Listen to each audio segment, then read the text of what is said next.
Eu tenho falado muito sobre a importância do sono na nossa vida. E eu sempre fico preocupada porque eu falo assim, tá bom, mas alguém dá o caminho pra gente dormir bem? A gente já falou muito de higiene do sono. Eu mesma falo muito isso pra vocês, eu pratico a higiene do sono. Lá em casa, a gente começa a baixar a bola, assim, umas 8h30, até antes um pouquinho, já deixa tudo mais escurinho pra ir pra cama, já bem relaxado às 9h30 da noite. Pra dormir de verdade às 10. É assim.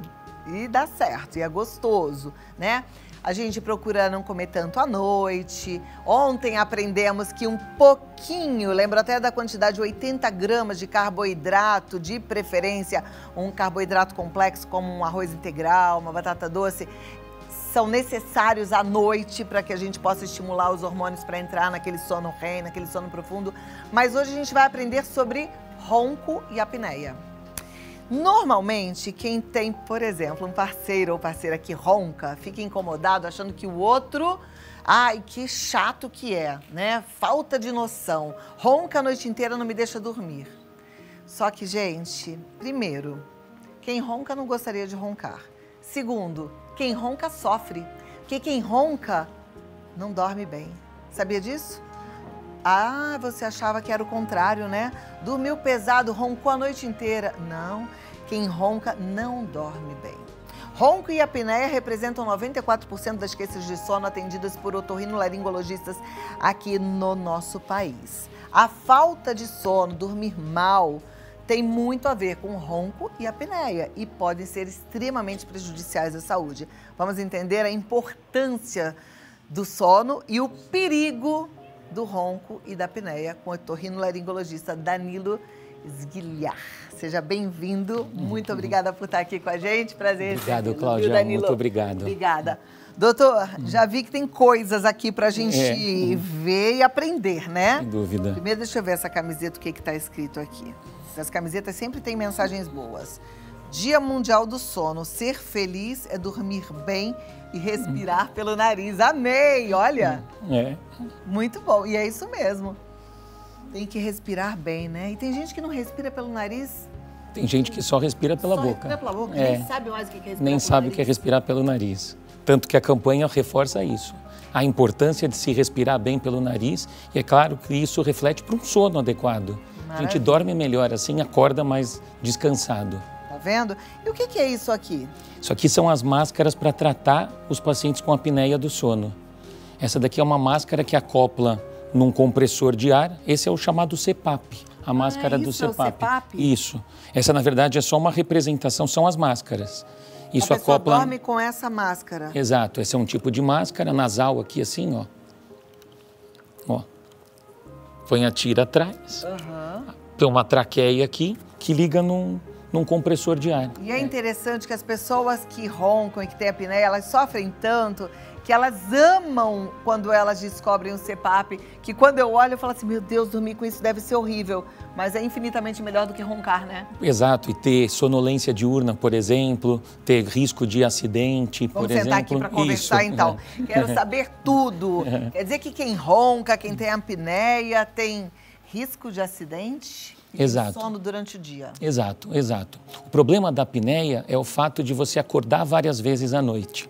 Então imagina que quando o ar tenta vencer uma área obstrutiva e não passa, a pessoa faz um esforço. E para vencer essa passagem, essa barreira, muitas vezes ela acorda. E esse acordar ininterruptas vezes, várias vezes à noite, faz com que a pessoa acorde não descansada. E isso reflete como uma sonolência durante o dia. Imagina que isso, Cláudia, tem mais chance de acidentes automobilísticos. Imagina um operador de máquina, alguém que está operando ali, por exemplo, um sistema aeroviário. Ela não tem a atenção plena que ela deveria ter, por conta de uma noite mal dormida. Dormiu mal. Normalmente quem ronca tem apneia? Boa pergunta.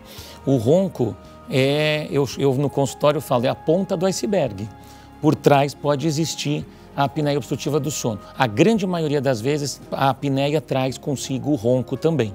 Então normalmente quem tem apneia, ronca. Exatamente. Mas a pessoa então pode ter só apneia e não roncar? Mais raro. O que pode acontecer mais frequentemente é só ter o ronco e não ter apneia. A gente conhece isso como ronco primário.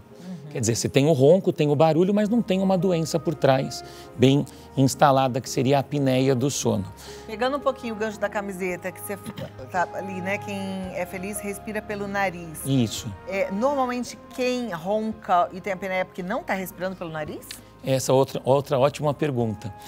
O nariz pode influenciar na passagem do ar, turbilhonar o ar e gerar ronco para o paciente. Mas, às vezes, a gente acredita que operar o nariz vai resolver todo e qualquer problema do ronco, e não é verdade. O nariz, ele permeia essa região da via aérea superior, ou seja, a gente pode, muitas vezes, indicar uma cirurgia de nariz e ainda precisar de uma complementação terapêutica. Exemplo, alguém que ronca não só por conta de alteração nasal, mas ronca porque tem vibração aqui na nossa campainha, que a gente conhece como úvula. Essa região pode vibrar e a gente pode precisar de uma complementação, por exemplo, de uma colega fonoterapeuta, que faz exercícios para essa região para tornar essa região mais firme, mais rígida e vibrar menos. Então, não é uma verdade que basta tratar o nariz para parar de roncar. Muita gente pensa nisso, né? Acredita que ir para o consultório de otorrino é corrigir o nariz e parar de roncar. Mas o que a camiseta representa? Exatamente isso. Quem não respira bem pelo nariz fragmenta mais o sono, acorda mais vezes e acorda não descansado. Então, é claro que quando a gente respira bem pelo nariz, a gente tem uma boa qualidade de sono, isso se reflete para o nosso dia. Por isso que a gente faz uma alusão à felicidade. Acordado, descansado, eu sou mais feliz. Nossa, que interessante. A gente tem falado muito dessa fase de 50 a mais, né? Uhum. Porque vocês sabem que a gente, em 2050, vai ter uma população de idosos gigantesca, né? Vai ser a maior população do nosso país. Então, a gente tem que começar a pensar nisso. Mas eu sei que você que está aí assistindo provavelmente está aí nessa fase, junto comigo. E aí a gente precisa aprender. Quando você falou da fragilidade muscular, né? Da flacidez que vai começando a acontecer, a gente vai perdendo músculos no corpo todo. As pessoas mais velhas começam a roncar mais do que quando mais novas? Perfeito, ótima colocação, perfeito, Cláudia. Sim, né? É um dos fatores de risco para ronco e apneia obstrutiva do sono é o fator idade. E como você está falando bem, a mulher se equipara ao homem em termos de prevalência para ronco e apneia. O homem tem maior probabilidade de roncar até os 50 anos de idade. Quando a mulher entra na fase do climatério, no pós-menopausa, ela perde a proteção hormonal, que é o estrogênio e a progesterona. E essa perda hormonal, essa diminuição do hormônio, faz com que a musculatura fique mais flácida e ela se equipare em termos de prevalência com o homem para ronco e apneia do sono. Fácil, né, amigas? A gente começa a engordar, a gente fica um pouco mais irritadiça, a gente perde um pouquinho o pique, a disposição, aí começa a roncar. Ai, meu Deus do céu! Mas calma, que dá para consertar tudo isso. Essa é a boa notícia. Já que estamos envelhecendo, vamos envelhecer bem, né, doutor? Saúde. O que a gente pode fazer, então, primeiro para descobrir se a gente ronca e tem apneia, que eu acho que esse é o principal ponto, né? Perfeito, perfeito. Então, assim, o diagnóstico correto é necessário que o paciente desconfie que as coisas não estão andando bem com o seu sono. Duas formas de perceber esse não condicionamento adequado do sono. A primeira é a própria autopercepção. Acordo, mas eu acordo cansado, eu acordo indisposto, sensação de sono não restaurador, não reparador. Essa é uma forma de avaliar. Outra, inclusive, faz parte dos relatos hoje internacionais, né? Como que a gente descobre a apneia? Relato do parceiro de quarto. Faz toda a diferença. A gente gosta de receber no nosso consultório uma consulta do casal. Porque muitas vezes a pessoa diz, mas eu não ronco, eu não tenho grande alteração. Aí a pessoa do lado diz, ronca sim, é isso. Então, seja a autopercepção, seja o relato do parceiro de quarto, isso é um insight para que a pessoa vá ao consultório buscar ajuda. Aí o médico especialista lança a mão de uma história detalhada, um exame físico. Esse é um dos fatores também para ronco e apneia. Pessoas que têm o queixo para trás um pouquinho. Então, o médico otorrinolaringologista especialista em medicina do sono vai avaliar isso. Se não tem aquelas bolinhas aumentadas, a gente chama de amígdalas, elevadas, enfim, o exame físico. E depois, o exame padrão ouro para diagnóstico é a chamada polissonografia. Ou seja, a gente manda a pessoa para um laboratório fazer uma série de monitorizações e dormir uma noite toda no laboratório. Aí sim a gente tem o diagnóstico Lá em casa, para não dar briga, a gente fez o seguinte, polissonografia juntos os dois. E os dois roncam. Olha que coisa mais linda desse mundo. Mas graças a Deus eu não tenho apneia. Meu marido tem um pouquinho. E tem que corrigir. Mas quando não tem apneia, parece que a gente corre menos riscos. Perfeito. Quando a apneia é dita mais leve ou quase é inexistente, os trabalhos médicos, os trabalhos científicos começam a falar que aqueles nossos distúrbios que podem ocorrer, principalmente cardiovasculares, são menores, têm menos impacto. Porque essa é a real condição por que a gente tem que tratar ronco e apneia obstrutiva do sono. Afinal de contas, eu faço um trabalho aumentado cardiovascular à noite por conta dessas interrupções do meu sono, dessa minha fragmentação do sono. Às vezes cai o oxigênio, essa queda do oxigênio. Então, tudo isso é danoso para o sistema cardiovascular. É claro que quando a gente está falando de um quadro mais leve, esses danos são menores. Mas a ideia é que a gente não deixe de tratar. É que talvez os tratamentos sejam mais conservadores, como uma fonoterapia, como nós falamos agora há pouco, como um aparelho confeccionado por dentista, por exemplo, também, que anterioriza a mandíbula. Então, casos mais leves. E casos mais severos, mostramos a máquina e a máscara que fica acoplada no nariz do paciente. Perfeito. Quem é o fonoaudiólogo que vai tratar desse caso? Porque eu penso que a gente precisa procurar um especialista, né? Existem hoje os fonoaudiólogos especialistas em ronco e apneia. Tá. E é o chamada dentista fonoterapia. que vai tratar disso? Ótimo, Cláudia. Também existe. Odontologia do sono. Existe essa especialidade. Odontologia do sono. É. Olha que interessante. É. Você tem dúvida? Manda pergunta também, porque eu sou perguntadeira, vocês sabem, né? E palpiteira também. Mas manda pra gente no Vida Melhor Oficial, tá? O que você quiser saber, o doutor Danilo responde já aqui pra gente. Então, o negócio é tratar.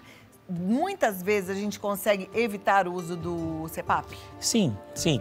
Então, as medidas iniciais são bem cabíveis no nosso consultório. Por exemplo, começar a tratar o nariz, alguém que tem uma rinite, pacientes que caprichosamente pioram quando viram de barriga para cima e começam a roncar. Então, a gente já tenta colocá-lo para dormir mais de lado, uma terapia posicional. Um médico aqui trouxe um negócio que eu achei um pouco bizarro. Uma roupinha com um bolsinho para colocar uma bolinha aqui atrás, para a pessoa não deitar de barriga para cima de jeito nenhum. É verdade, pode acontecer. A questão é que essa terapia, a pessoa acaba se acostumando. Então, ela na primeira noite vira, na segunda noite vira, depois de uma quinta noite a coisa fica mais ou menos assim... Ela casa com a bolinha. Ela casa com a bolinha. Exato, exato. Então, é possível como medida, eu diria, Cláudia, assim, transitória, tá? Mas é possível. Que mais que eu posso destacar aqui para você? Por exemplo, o refluxo.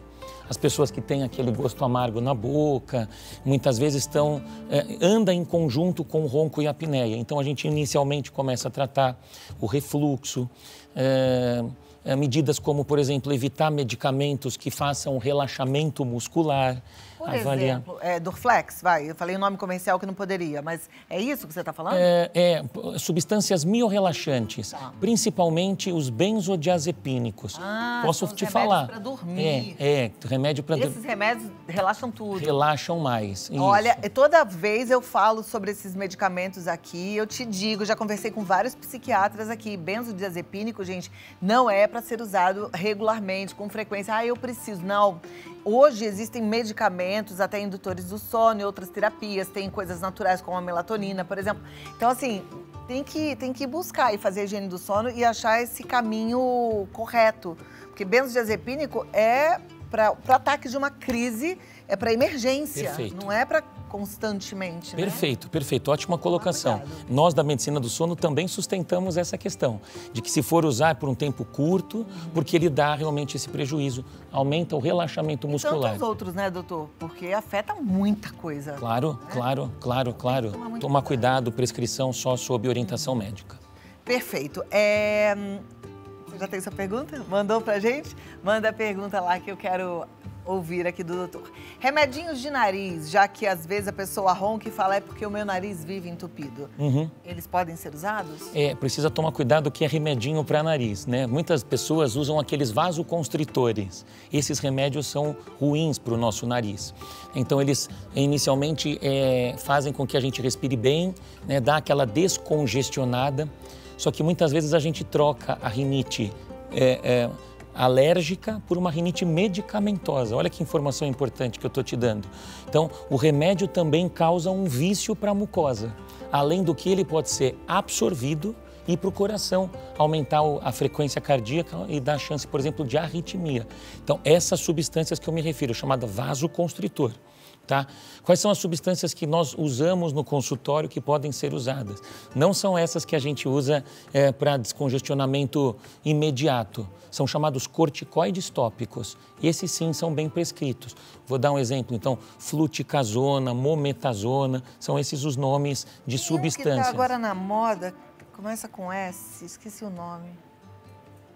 Ai. Comercial? É. Dimista? Isso, esse é o quê? Pode ser que seja esse. O Dimista é uma medicação que faz em conjunto com um corticoide e um antialérgico tópico. Pela primeira vez, pode ser esse que você esteja mencionando, é a primeira associação que nós temos no Brasil de um corticoide tópico com um antialérgico, chama-se azelastina. E esse não causa essa rinite tipo... medicamentosa, não. Esse pode ser usado. Para quais pacientes especialmente, Cláudia? O paciente da rinite, o paciente que tem já um quadro mais crônico, que tem o aumento daquelas mucosas do nariz, a gente conhece popularmente como carne esponjosa. Tá. E isso pode diminuir essa carne esponjosa e fazer com que o paciente respire de forma melhor.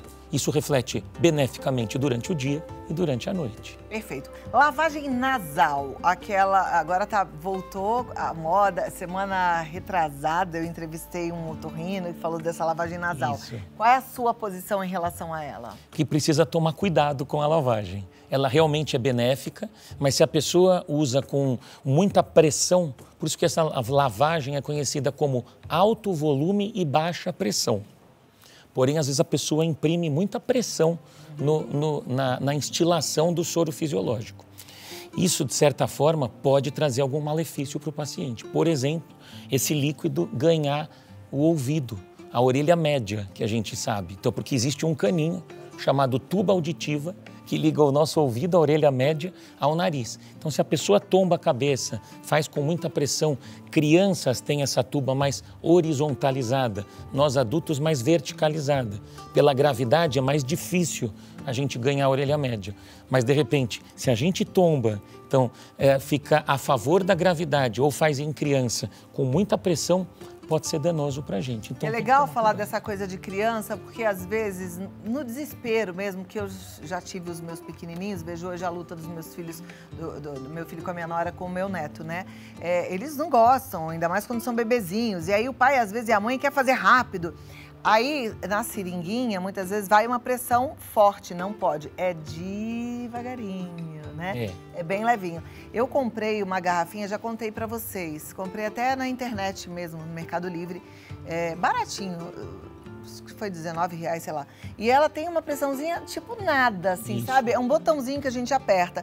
Tem que fazer sempre em pé, né? Na vertical. Exatamente. E é de levinho. E é de levinho. No máximo uma inclinada na pia, mas é exatamente como você mostrou, uma postura mais ereta. E outra coisa que eu vou deixar de alerta aqui pra vocês é o seguinte, atualmente as farmácias estão vendendo soro num flaconetezinho e vendem álcool também num flaconetezinho que é exatamente igual. Cuidado, porque na hora do desespero você pode se confundir e aí você pode injetar álcool no lugar do soro. Cuidado. É melhor não ter esses flaconetezinhos. Se tiver, tenha de um só tipo. Ótima dica. Isso pode acontecer mesmo. Sem dúvida. Eu queria te perguntar sobre obesidade. Uhum. Eu reparei, eu dei uma emagrecidinha esse mês aí e eu parei de roncar. Tem relação? Total. Bem observado também. Nós falamos alguns fatores de risco já, né, na nossa conversa. Então, retomando, a mulher no pós-menopausa, o homem, as alterações crânio-faciais e agora você levanta bem a questão da obesidade. É mais um fator para ronco e apneia obstrutiva do sono. O curioso, Cláudia, é que a gente não engorda só na região abdominal. A gente engorda na região cervical também. Isso estreita nosso tubo muscular, conhecido como faringe, que é um dos principais vilões para ronco e apneia obstrutiva do sono. Essa região aqui muscular chamada faringe. E eu vou te dar agora uma curiosidade também. A gente engorda na língua também. Olha, isso eu nunca imaginei. Ah, então tô entendendo porque tem gente linguarudo demais aí. Tá comendo muito, falando muito. Então tem vários trabalhos mostrando essa questão da deposição de gordura na região da língua. E aí obstrui ainda mais, né? Você prevalece esse processo de estreitamento da via aérea superior. E também a obesidade predispõe também um pouquinho de refluxo, né? Sem dúvida, sem dúvida. Precisa tomar bastante cuidado. Então, a Luna quer saber, carne esponjosa no nariz atrapalha na boa noite de sono? Sim. Quando a gente tem o nariz obstruído, a gente não dorme bem, né? Então, a gente precisa respirar mais pela boca. Quando a gente faz essa abertura, a rotação inferior e horária da mandíbula estreita a faringe. Então, o ideal é operar. O ideal, nesse caso, tratar clinicamente e se ela não responde bem à parte clínica, a gente evolui para a cirurgia. Quero só fazer um destaque que carne esponjosa no nariz também é conhecida para a criança como adenoide. Então, se a gente está falando da criança, aí sim, a hipertrofia, o aumento da carne esponjosa, aí normalmente é mais cirúrgico. Olha, a Maria Antônia diz, minha filha tem síndrome de Down e só respira pela boca. Gostaria de saber se é uma característica da síndrome de Down ou não necessariamente. É uma das características, sim. A língua, muitas vezes, da síndrome de Down é maior, a gente chama de macroglossia, e isso pode interferir, inclusive, na respiração satisfatória, pode ter aumento das amígdalas também. Normalmente eles têm uma hipotonia, né? Perfeito. Eles roncam Perfeito. normalmente? Tem. Exatamente isso. Então, macroglossia e hipotonia, característica da síndrome de Down. A Valda diz, porque às vezes eu acordo com a boca muito seca e a língua pregada no céu da boca, sem falar na boca que amarga muito. Tenho refluxo, pressão alta e péssimo sono. Quem respira pela boca, muitas vezes cursa com esse ressecamento. Então tem que olhar o nariz com o otorrinolaringologista. O refluxo também pode dar esse gosto amargo. Ela pode ter as duas patologias, alguma coisa no nariz, alguma coisa no estômago. Quem sofre é a garganta que fica seca. E aí já vê o que está acontecendo nesse sono, né? Tá ruim, de repente, se não afetou outras coisas. Márcia Cristina está perguntando, tomar chá calmante como camomila, capim, cidreira e canela toda noite faz mal? Não, esse tipo de chá, que é o chá verde, que deixa a gente bem assim, tranquilo, calmo, ele não faz mal não, pelo contrário, a gente até prescreve e diz que pode ser usado. O que não pode é o chá preto, é o que tem cafeína e esse pioraria a qualidade do sono. A joia. Dr. Danilo Esguilar, ele está no dr.danilo.esguilar, com 2 L's, tá? E também no Otorrino e Você, lá no Instagram, porque aí tem mais informações, você vai acompanhando, você vai aprendendo e vamos cuidar, né? Vamos tratar. Já aprendeu o que você deve fazer, então faça, não seja negligente. dr.danilo.esguilar ou Otorrino e Você. Muito obrigado, Cláudia. Prazer em recebê-lo, tá bom?